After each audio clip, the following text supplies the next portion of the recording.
काल सभागृहामध्ये मराठा आरक्षणासंदर्भात चर्चेला उत्तर देताना मुख्यमंत्री एकनाथ शिंदे यांनी म्हटलं की ज्यांचे कुणबी प्रमाणपत्र सापडले 1967च्या आधीचा जो पुरावा ग्राह्य मानून त्यांच्या रक्तातल्या नात्यांना देखील कुणबी प्रमाणपत्र दिलं जाईल।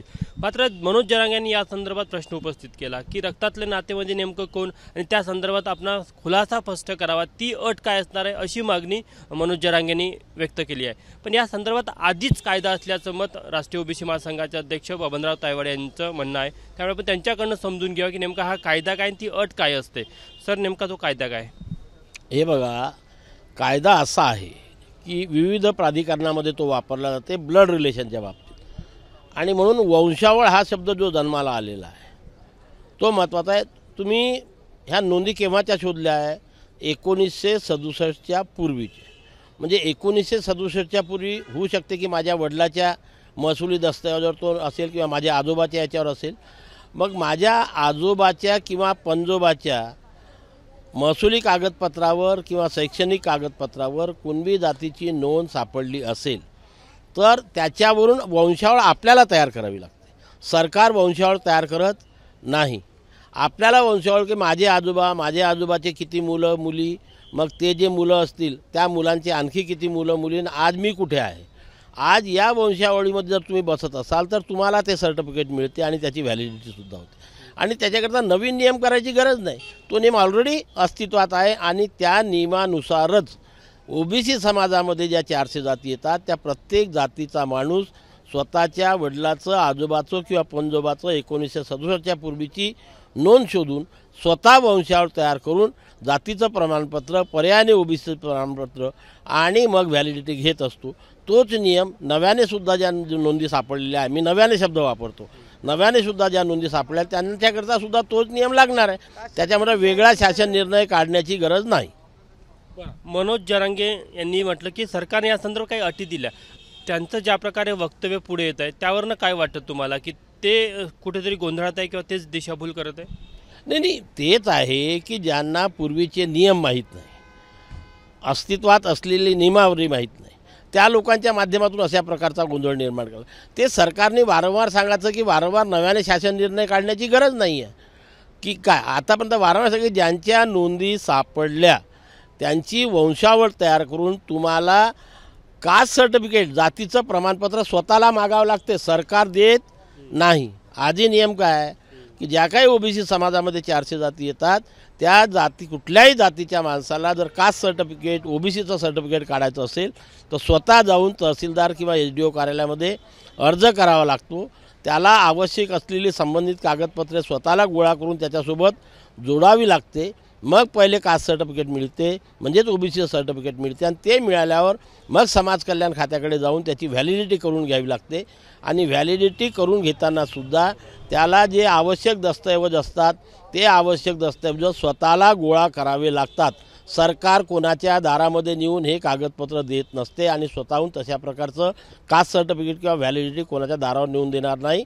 ज्याची नोंद सापडली त्याला स्वतःला ह्या सर्व फॉर्मॅलिटी कंप्लीट करून आपली कास्ट सर्टिफिकेट, ओबीसी सर्टिफिकेट आणि व्हॅलिडिटी मिळवावं लागेल। आणखी एक महत्त्वाचा प्रश्न की काल ज्या प्रकारे मुख्यमंत्री म्हणाले जर का कोणी खोटी कागदपत्र दिली, जातीचं असो किंवा जात वैधता प्रमाणपत्रासंदर्भात, तर कठोर कारवाई केली जाईल।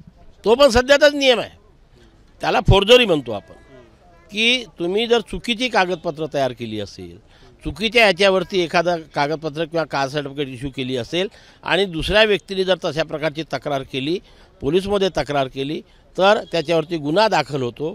कोर्टामध्ये गेलो तर त्याचं कास्ट सर्टिफिकेट जे आहे ते इनव्हॅलिड ठरवले जाते।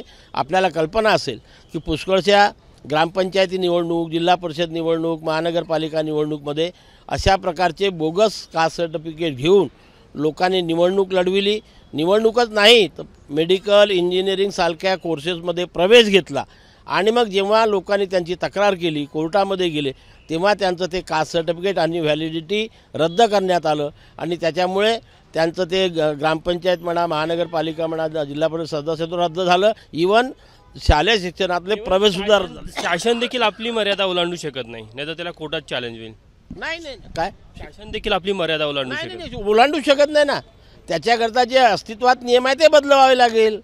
आणि अस्तित्वात असलेले नियम बदलवायचे तर एका जातीकरता नाही बदलू शकत, बदलवायची असेल तर संपूर्ण 400 जातीसाठी ओबीसी, एससी आणि एसटी या तिन्ही प्रवर्गाकरता नवीन नियम तयार करावे लागेल आणि ते नियम तयार करणं राज्य सरकारच्या हातामध्ये नाही आहे, तर केंद्र सरकारला तयार करावे लागेल आणि ते मला तरी वाटते की शक्य नाही आहे.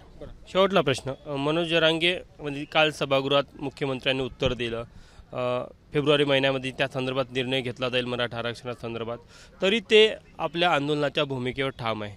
नाही बा, मी वारंवार बोलतो आहे की आंदोलनकर्त्यांनी आपण सरकारच्या विरुद्ध आंदोलन करत असताना जी मागणी करतो ती किती न्यायपूर्ण आहे, संविधानाच्या कक्षेमध्ये बसणारी आहे याचा विचार करावा लागतो. जर संविधानाच्या कक्षेमध्ये बसणारी नसेल, न्याय प्रक्रियेच्या कक्षेमध्ये बसणारी नसेल, तर सरकार कुठल्याही राजकीय पक्षात असो ती मागणी पूर्ण करू शकत नाही. कारण कुठल्याही एका पर्टिक्युलर जातीकरता सरकार एवढ्या जातीकरता असलेले नियम बदलू शकत नाही. त्यामुळे जरांगेने याचा विचार करायला पाहिजे. मनोज जरांगे विचार करावा, ते आंदोलन करत त्यांनी काय करावं तो त्यांचा वैयक्तिक प्रश्न आहे. मी त्याच्यावरती काही एवढा मोठा नाही आहे की जरांगे पाटलांना सल्ला देऊ शकेल. त्याच्यामुळे ते त्यांना विचार करायचा. एवढ्या मोठ्या समूहाचं नेतृत्व ते करतात, त्यांच्या एका शब्दावरती एवढा मोठा समाज एका रात्री उभा राहतो. अशा वेळेस समाजाला कसल्या प्रकारचं मार्गदर्शन करायचं याचा निर्णय त्यांना घ्यायचा आहे आणि योग्य ते निर्णय घेऊन, जसं काल मुख्यमंत्र्यांनी आवाहन केलं की मराठा आणि ओबीसी दोन्ही समाजांनी सामंजस्याने हे करून आंदोलन थांबवावं, शांत करावं. आम्ही प्रत्येक समाजाला न्याय देण्याचा प्रयत्न करतो आहे. सरकार एक ना एक दिवस न्याय देईल असं मला वाटतं.